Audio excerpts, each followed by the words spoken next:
Nocturnal Covenant, the forbidden confessions of Marguerite Lesage. Among the thousands of witch trial confessions preserved in French judicial archives, the testimony of Marguerite Lesage stands alone in its unapologetic nature. Unlike most accused who denied charges or confessed under torture, Lesage's voluntary testimony presents the most detailed account of supposed demonic visitation in European legal record. What makes her case unique is not merely the explicit nature of her confessions, but her persistent refusal, even facing execution, to renounce what she called her midnight covenant. The resulting trial records provide a rare window into how female sexuality, when openly expressed rather than denied, became the most dangerous form of heresy imaginable to early modern authorities. Dr. Camille Devereux, Desired Darkness. Sexual Agency as Diabolic Pact in Early Modern Judicial Records, 2021. The Accused.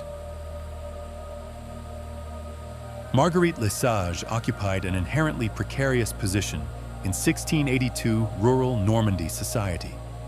At 32, she was neither young maiden nor respected matron, but something more ambiguous.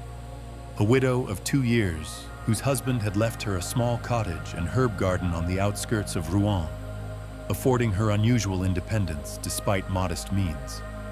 Court records describe her with uncomfortable attention to physical detail as uncommonly preserved for her years and station, with skin retaining the clarity of youth despite her widowhood, and displaying a vigor in movement and complexion that draws notice.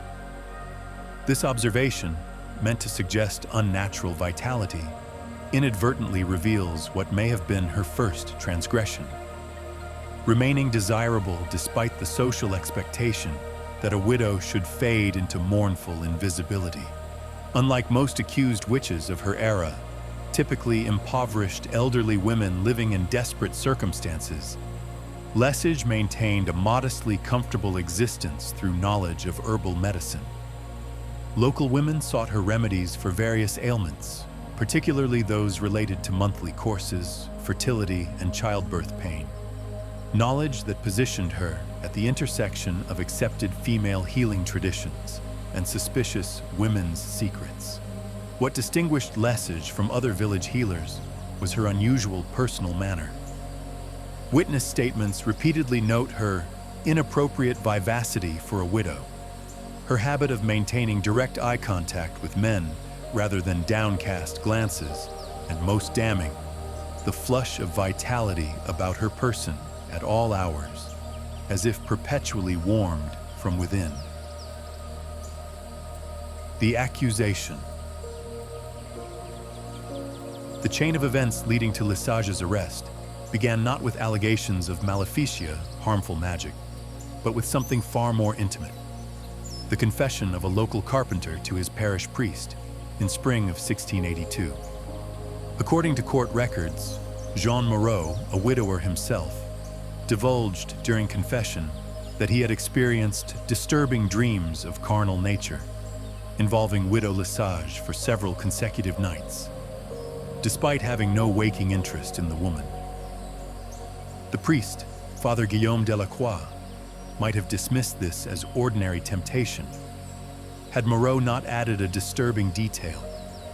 During his most recent dream, he observed a shadowy male figure standing beside Lesage's bed, directing her movements as one might instruct a performer, before turning to look directly at me as if aware of my dreaming presence. This detail, the sensation of being observed by an entity within a dream, raised immediate concerns of potential demonic involvement.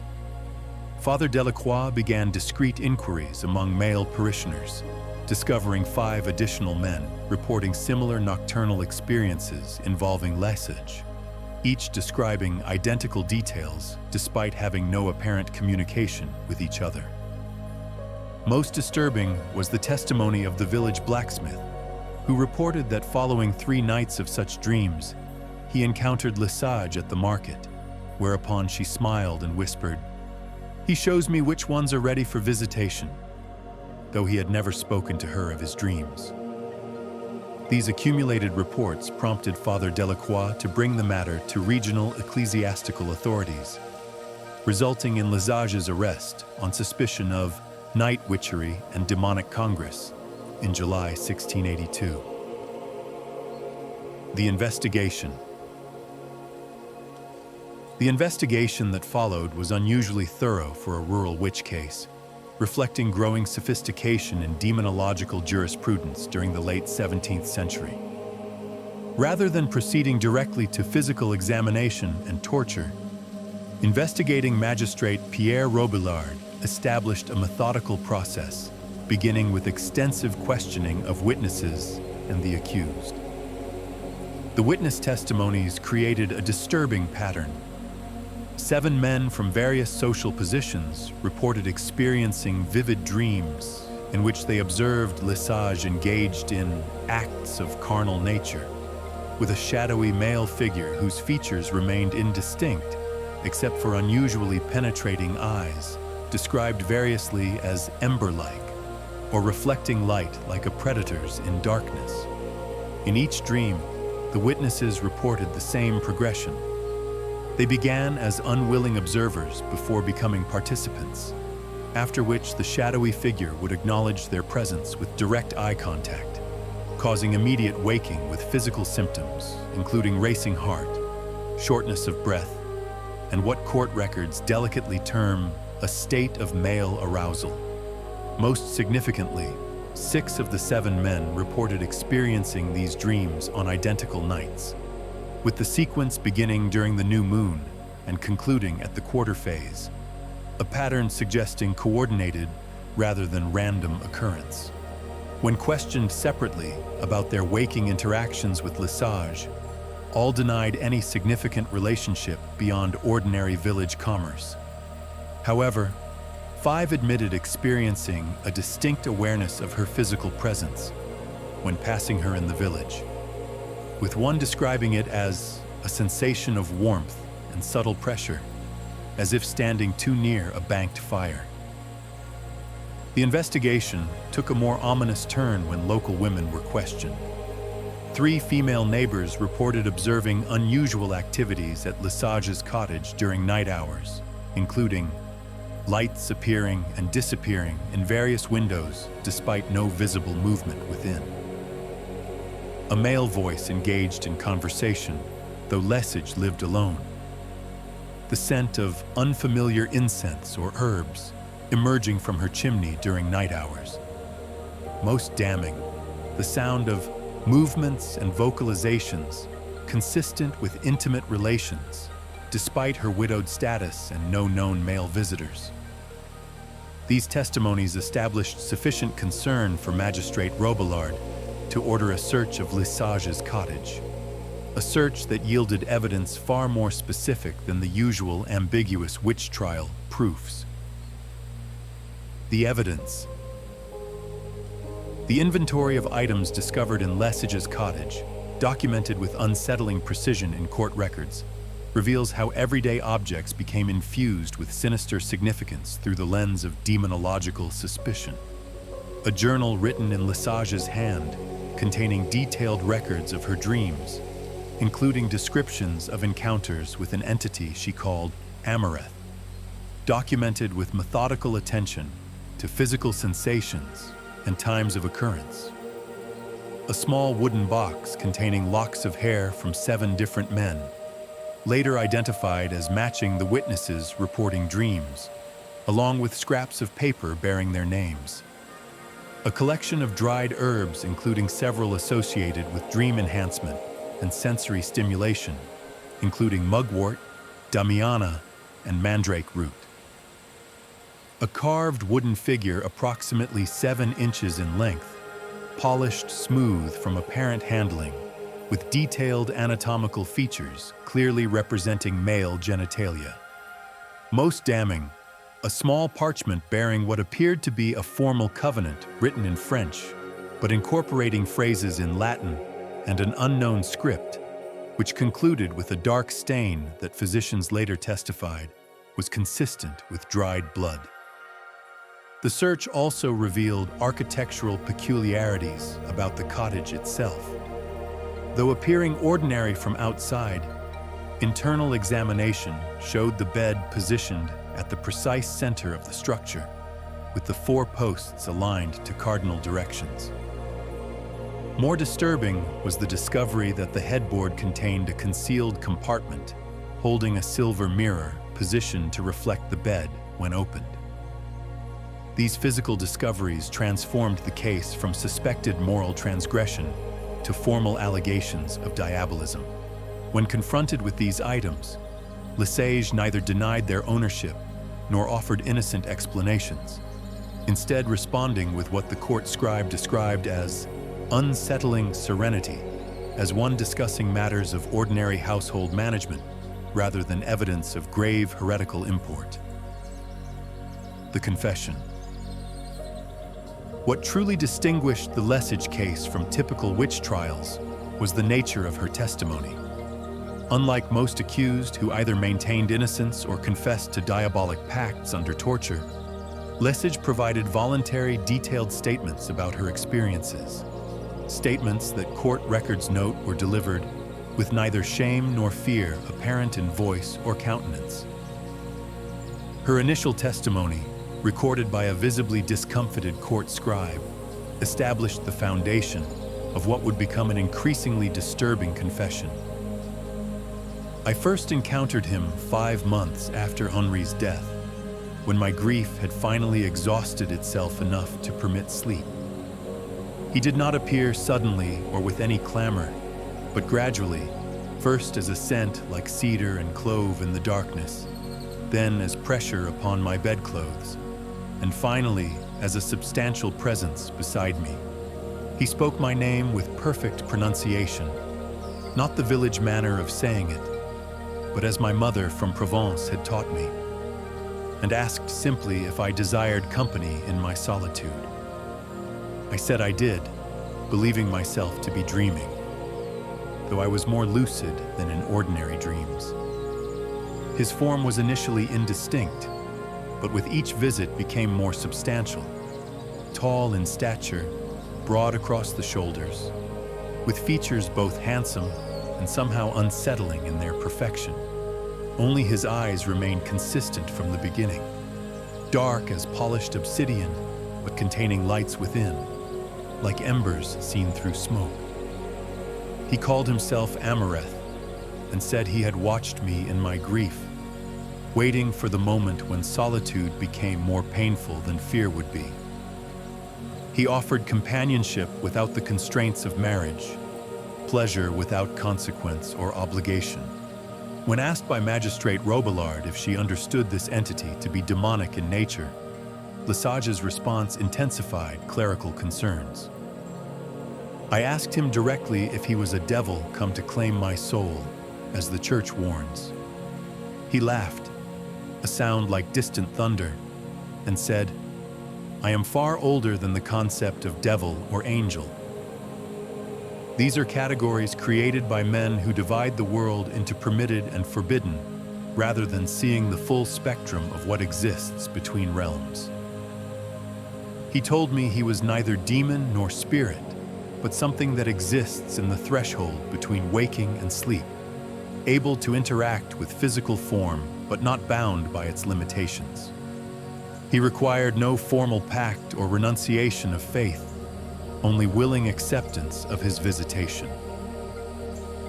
The court records note that at this point, Father Delacroix interrupted the proceedings to perform an impromptu blessing, alarmed by Lesage's matter-of-fact description. Her response to this intervention was noted as particularly disturbing. "You may make your signs and speak your Latin, Father. They do not banish him because I do not wish him banished. Your symbols have power only where belief gives them purchase.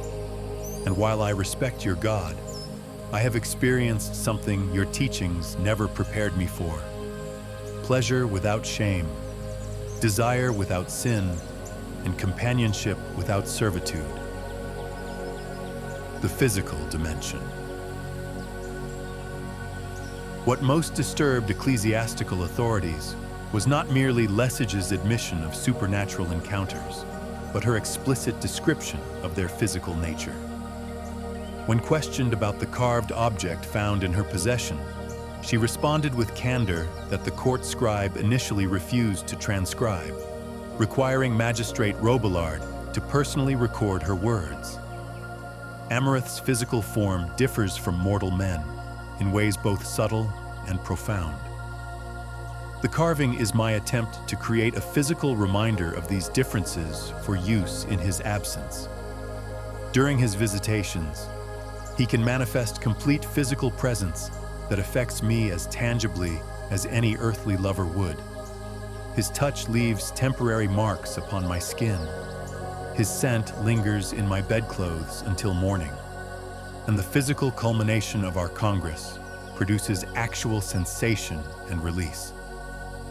However, unlike relations with mortal men, his touch can focus sensation in ways that seem impossible, as if he perceives the internal structures of pleasure within my body that are invisible to ordinary sight.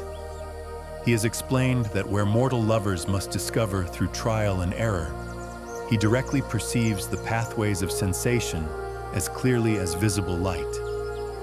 When the investigating physician requested clarification about physical evidence of these encounters, Lesage's response transformed from personal testimony to direct challenge of medical authority. Examine me if you wish. Though your understanding of female anatomy is so limited, you hardly know what to look for. You will find evidence of physical relations, certainly, but nothing your medical texts would identify as injury or violation. Amurath has taught me that female bodies contain entire networks of pleasure unknown to church teachings or medical understanding, structures deliberately ignored because knowledge of them would give women mastery over their own physical responses. The medical examination that followed produced findings that authorities struggled to interpret. The physician's report notes with clinical discomfort. The subject shows physical indications consistent with regular intimate relations, though she resides alone with no reported male visitors. More unusual are patterns of small marks resembling pressure or mild suction upon the inner thighs, breasts, and regions associated with greater sensitivity in the female form. Most concerning is her physical response during examination itself, displaying reactions of sensory stimulation rather than appropriate discomfort or modesty when certain areas are examined. Unlike cases of demonic possession I have previously documented, she shows no signs of physical deterioration, illness, or injury. Indeed, her physical condition suggests unusually robust health for her age and station. The dream visitations. The most disturbing aspect of Lesage's testimony emerged when questioned about the locks of hair and named papers found in her possession. Rather than denying malicious intent, she described a process that combined elements of traditional folk magic with something far more transgressive. Amurath explained that while he could visit me directly, his influence could extend to others only through my deliberate invitation. The hair serves as connection to specific individuals, those whose dreams revealed sublimated desires significant enough to create openings between ordinary consciousness and the threshold realm where he exists. The ritual is simple. During our congress, I focus my thoughts on a specific individual while Amurath extends his awareness through that connection. This creates a triangle of consciousness: myself, Amurath, and the third person, allowing them to observe and partially experience our encounter through dream state. I selected these particular men based on subtle signs Amurath taught me to recognize: minute pupil dilation when they look at me in passing, changes in breathing pattern during ordinary conversation, unconscious gestures indicating suppressed physical awareness. These are not men I desire for myself. but those whose rigid self-denial makes them perfect vessels for experiencing pleasure they would never consciously permit themselves. When asked about her purpose in facilitating these dream visitations, Lesage's answer shifted from personal confession to something resembling philosophical challenge. These men live in bodies capable of profound sensation, yet move through life encased in armor of religious shame and social propriety. Amaranth does not harm them, but merely removes the barriers between their conscious restrictions and physical capacity for pleasure, if only in dreams. Some fight the experience, interpreting pleasure as temptation rather than natural birthright. Others gradually surrender to it, finding their waking lives transformed not by corruption, but by recognition of how thoroughly they have been taught to fear their own embodiment. Is this witchcraft? Perhaps. But I have caused no crop to wither, no child to sicken, no misfortune to befall these men. I have merely served as conduit for experiences their souls crave while their minds refuse. The theological debate. The Lesage trial transcripts reveal an unusual degree of theological debate for a rural witch proceeding. Rather than simple condemnation, her testimony prompted extensive discussion among the clerical authorities about the nature of demonic seduction and the spiritual implications of physical pleasure. Father Delacroix, arguing for severe punishment, cited traditional demonological authorities. Kramer's Malleus Maleficarum clearly establishes that demons deliberately provide physical pleasure to their human consorts precisely to corrupt the soul through the body. The accused's testimony confirms every aspect of classical incubus accounts, with the particularly dangerous innovation that she perceives this congress as beneficial rather than corrupting. Her description of the entity perceiving pathways of sensation invisible to mortal awareness represents precisely the unholy knowledge that demons use to create dependency in their victims. The physical pleasure she readily admits experiencing is not evidence of benign interaction, but the very mechanism of corruption. However, Father Jean-Michel Fournier, a younger cleric with training in the newer, more skeptical approaches to demonology emerging in late 17th century France, offered a dissenting perspective. We must consider whether the accused's experiences represent actual demonic visitation or manifestation of natural phenomena not yet fully understood by medical science.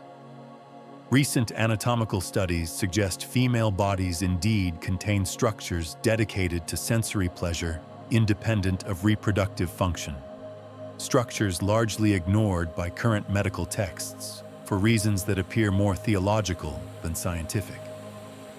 The accused's descriptions align with certain mystical accounts of divine union. Compare her language with Teresa of Avila's descriptions of spiritual ecstasy, which similarly employ physical sensation as metaphor for transcendent experience.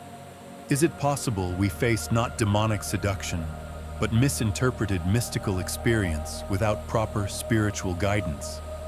This theological debate extended to interpreting the physical evidence. The carved object, in particular, prompted discussions about whether material representations of anatomy constituted idolatry or merely crude medical modeling. The journal's detailed sensory descriptions were alternately interpreted as demonic influence or simply unprecedented female documentation of physical experience, typically discussed only in male-authored medical texts. Ultimately, the conservative theological position prevailed, though the records note significant disagreement among the clerical authorities. Disagreement that would have been unthinkable in earlier decades when witch trials proceeded with more uniform conviction. The verdict. On September 23, 1682, the court delivered its verdict. Marguerite Lesage was found guilty of commerce with demonic entities, night witchery affecting the dreams of others, and heretical beliefs regarding physical pleasure outside sanctified relations. The sentencing document reveals how her particular transgressions were considered especially dangerous. While the accused has not committed maleficia of traditional kind, such as crop destruction or livestock death, her spiritual crimes represent more insidious corruption. By elevating physical sensation to spiritual significance, she inverts the proper hierarchy of soul over body. By facilitating dream visitations to unwilling subjects, she violates the sanctity of consciousness itself. Most concerning is her explicit rejection of shame regarding these activities, suggesting a soul so thoroughly corrupted that it no longer recognizes its fallen state. This represents not ignorance requiring correction, but willful embrace of damnation. The punishment decreed was burning at the stake, the traditional sentence for unrepentant witchcraft.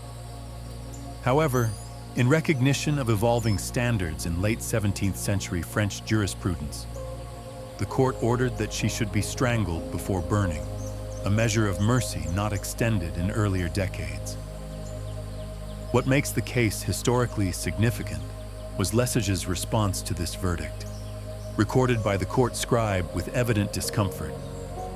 The accused received her sentence with neither visible distress nor pleas for mercy. When offered opportunity to confess and repent before execution, thereby receiving final sacraments, she declined with what witnesses described as a serene certainty. Her statement, recorded against the recommendation of attending clergy, was as follows: "I go to my death having experienced what few women in this village will ever know. Pleasure without obligation, desire without consequence, and knowledge of my body not as vessel for others' needs, but as instrument of my own sensation. If this is damnation, I embrace it fully. Amaranth has shown me that boundaries between worlds are far more permeable than church teaching admits. Death itself is merely another threshold, not an ending." The execution. Lesage's execution on October 7, 1682, would have remained unremarkable in the annals of witch trials had it not been for the disturbing phenomena reported by multiple witnesses. The court records, supplemented by personal correspondence between Magistrate Robillard and ecclesiastical authorities in Rouen, document several anomalous events. As Lesage was led to the execution site, witnesses along the route reported experiencing sudden, unexplained physical sensations, including flushing of the skin, shortness of breath, and what several described as warmth spreading throughout the body. Symptoms remarkably similar to those reported by the men who experienced dream visitations. The executioner, tasked with strangling Lesage before the flames were lit, reported that as he placed the garrote around her neck, he felt a presence standing directly behind me, though no one was there, and a voice in my ear speaking words in no language I recognized. Most significantly, multiple witnesses reported that as the flames reached her body, they momentarily formed a distinct shape around her, what 3 separate accounts described as a tall male figure of smoke and flame, embracing her form as the fire consumed it. The attending priest, Father Delacroix, was so disturbed by these manifestations that he ordered additional prayers and blessings for all witnesses, followed by ritualized cleansing of the execution ground with holy water and salt. In his private correspondence to the Bishop of Rouen, preserved in diocesan archives, he expressed profound unease. "I have witnessed several executions of condemned witches in my 20 years of service, yet never have I observed phenomena of this nature. The flames themselves appeared to move against natural properties, at times slowing around her face as if deliberately prolonging her ability to speak, though no screams emerged from her lips. Most troubling were her final moments. As the fire reached its height, many present, myself included, experienced momentary but intense physical sensations reminiscent of those reported by the men in her testimony. These sensations were accompanied by what I can only describe as awareness of an invisible presence moving among the crowd. A presence that seemed to touch each person briefly before dissipating with the smoke. I am reluctant to suggest that her entity manifested at the execution itself, yet I find no alternative explanation that satisfies both theological understanding and direct observation. I recommend spiritual cleansing for all who witnessed the event, and strict suppression of popular accounts already emerging that suggest she transcended rather than perished in the flames. The aftermath. The Lesage case might have remained merely one among thousands of witch trial records had it not been for the subsequent experiences reported by witnesses to her execution. In the months following her death, ecclesiastical authorities documented multiple cases of nocturnal disturbances, similar to those originally attributed to Lesage's influence. Most notable was the testimony of Jean Moreau, the carpenter whose initial confession had begun the investigation. 6 months after Lesage's execution, he approached Father Delacroix in visible distress, reporting that his dreams of her had not only continued, but intensified. She comes to me not as she appeared in life, but wreathed in smoke and embers, her eyes containing the same lights described in the entity Amareth. She speaks without moving her lips, saying that she has become what she once merely hosted, that the threshold between worlds is permeable in both directions for those who learn its nature. Most disturbing is that these visitations leave physical evidence upon waking, scents lingering in my bedchamber, indentations upon my mattress as if someone had sat upon its edge, and marks upon my body in places I cannot possibly reach myself. Similar reports emerged from 5 other witnesses to the execution, creating such concern that Bishop Henri de Maupas ordered a formal investigation into potential posthumous influence, a rare procedure typically reserved for cases involving suspected saints rather than executed witches. This investigation produced no definitive conclusions, but documented a pattern of unusual dreams and sensory phenomena affecting a widening circle of villagers, including individuals with no prior connection to Lesage during her life. Most troubling to authorities was that, unlike traditional cases of demonic influence, those experiencing these phenomena reported no spiritual distress, physical ailment, or misfortune. Only intense sensory experiences that many described as revealing aspects of physical existence previously unknown to me. In December 1683, following continued reports, ecclesiastical authorities took the unusual step of exhuming Lesage's remains, intending to perform additional purification rituals. The exhumation report contains the final mysterious element of the case.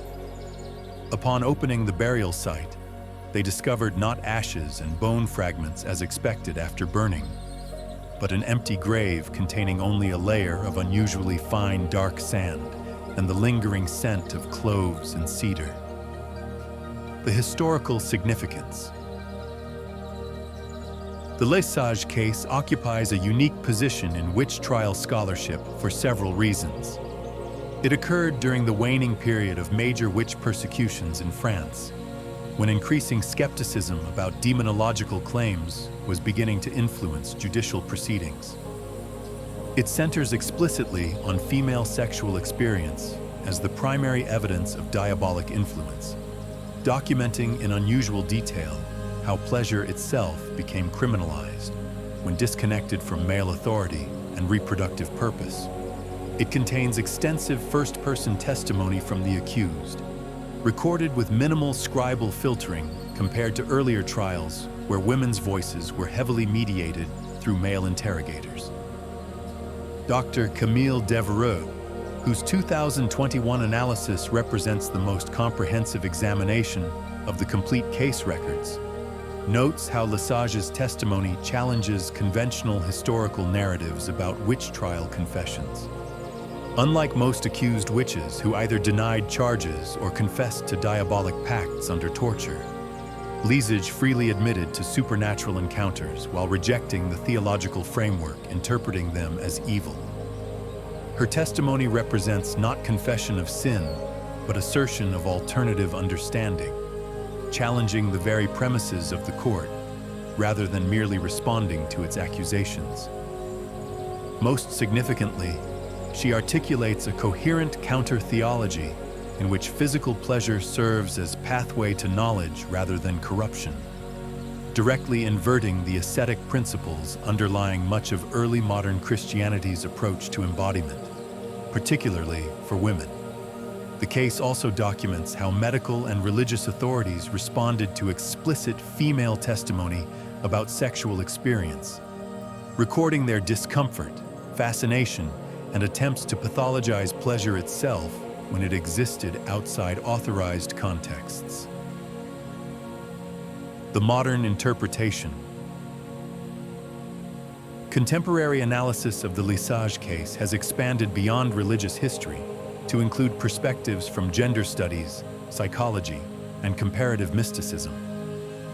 Psychologist Dr. Marie Fontaine's 2019 study examines the case through the lens of sleep disorders and hypnagogic experiences. Lesage's detailed descriptions of her nocturnal visitor contain elements consistent with sleep paralysis and hypnagogic hallucination, particularly the initial manifestation as sensory impressions, scent, pressure, before visual perception, and the sense of presence combined with inability to move. Her subsequent elaboration of these experiences into a coherent relationship narrative represents a meaning-making process that transformed potentially frightening sleep phenomena into a framework of agency and choice. What authorities interpreted as demonic influence may represent Lesage's unprecedented documentation of female sexual response at a time when no legitimate avenue existed for such knowledge to be developed or expressed. Religious historian Dr. Jean-Michel Lefebvre suggests the case may document survival of pre-Christian practices beneath the surface of officially Christianized rural communities. Lesage's description of Amareth as older than the concept of devil or angel echoes numerous European folk traditions regarding liminal entities that exist at thresholds between worlds, traditions systematically reinterpreted as demonic within Christian framework, but potentially representing cultural memories of earlier belief systems. Her ritual practices involving mirrors, cardinal directions, and transitional consciousness states parallel techniques for altered perception found across diverse spiritual traditions, suggesting she may have accessed genuine esoteric knowledge preserved underground despite official suppression. Perhaps most compelling is the feminist analysis offered by Dr. Elizabeth Marchant, examining how Lesage's case illuminates historical control of female sexuality. What rendered Lesage truly dangerous to authorities was not her supernatural claims, but her explicit rejection of shame regarding physical pleasure. By documenting her sexual experiences with methodical attention to physical sensation and emotional response, she created an unprecedented record of female desire, unmediated by male religious or medical interpretation. Her assertion that female bodies contain networks of pleasure unknown to church teachings directly challenged the deliberate omission of female sexual anatomy from authorized knowledge, an omission that served to maintain male control over women's bodies by ensuring they remained ignorant of their own physical capacities. The enduring mystery. The Lesage case remains among the most extensively documented yet persistently puzzling witch trials in French history. The physical evidence confirms unusual activities and belief systems, yet neither fully supernatural nor purely psychological explanations satisfactorily account for all elements of the case, particularly the consistent reports of phenomena continuing after her execution. Was Marguerite Lesage experiencing genuine supernatural encounters, as she claimed? Was she accessing altered states of consciousness through techniques that appeared diabolic to outside observers, but represented sophisticated psychological practices? Or was she simply a woman who discovered her own capacity for pleasure in a society that could only interpret female sexual autonomy as demonic? As Dr. Devereux concludes in her analysis, perhaps what makes the Lesage case so persistently disturbing to historical analysis is that it forces us to confront a possibility rarely acknowledged in witch trial scholarship: that some accused women were neither innocent victims nor deluded believers, but conscious practitioners of alternatives to authorized knowledge, alternatives that included understanding and experiencing female embodiment in ways that threatened the foundations of patriarchal religious and medical authority. In claiming her nocturnal visitor showed her what had been deliberately hidden, Lesage articulated a truth more subversive than any demonic pact: that control of pleasure has always been central to control of power, and that a woman who discovers autonomous embodiment threatens systems of authority more fundamentally than any supernatural agency could.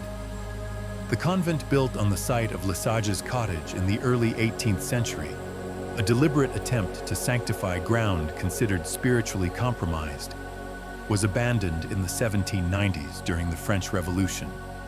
Local traditions claim it could never maintain a stable community of nuns, with multiple residents reporting unusual dreams and sensations inconsistent with religious vocation. The land remains empty to this day, marked in local folklore as a place where the veil between worlds grows thin during certain lunar phases, a persistent echo of Marguerite Lesage's testimony that thresholds once opened can never be fully closed again.